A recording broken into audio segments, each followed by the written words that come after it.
Hyderabad ఎల్లారెడ్డిగూడలో park ఆక్రమణలను తొలగించారు హైడ్రా అధికారులు. 1533 గజాల విస్తీర్ణంలో పార్కును తిరిగి అందుబాటులోకి తెచ్చారు.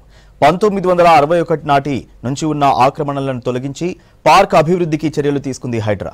Sai Sarathinagar residents welfare association ప్రతినిధులు ప్రజావాణిలో ఇచ్చిన ఫిర్యాదుతో హైడ్రా చర్యలు తీసుకుంది.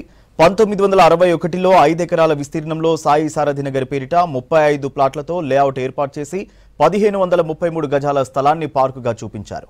ఆ స్థలంలో షెడ్డు వేసి ఖాళీ చేయకుండా ఆక్రమణ చేశారు. వ్యవస్థలను మేనేజ్ చేసుకుని ఇంటి నెంబరు కూడా తెచ్చుకున్నట్టు గుర్తించారు హైడ్రా అధికారులు. క్షేత్రస్థాయిలో వివిధ శాఖలతో కలిసి పూర్తి స్థాయి విచారణ చేసిన హైడ్రా అధికారులు కమిషనర్ రంగనాథ్ ఆదేశాలతో ఆక్రమణలు తొలగించారు. దశాబ్దాల పోరాటం హైడ్రా చర్యలతో పరిష్కారం అయిందంటూ స్థానికులు ఆనందం వ్యక్తం చేస్తున్నారు.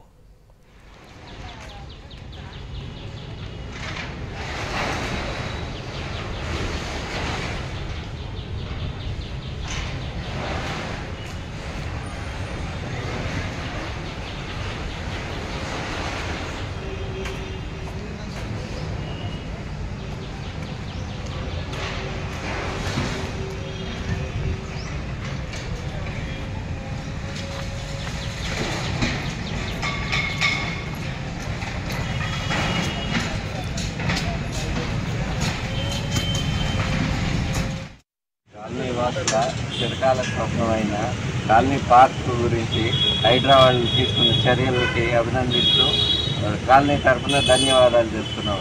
సాయి సారథి నగర్ కాలనీ పార్క్ మాకు అందటం చాలా హ్యాపీగా ఉందండి. హైడ్రా టీమ్కి అందరికీ మా ధన్యవాదాలు. పేరు పేరున థ్యాంక్స్ చెప్పుకుంటున్నాము. మా కాలనీకి ఇది రావడం చాలా సంతోషంగా ఉంది.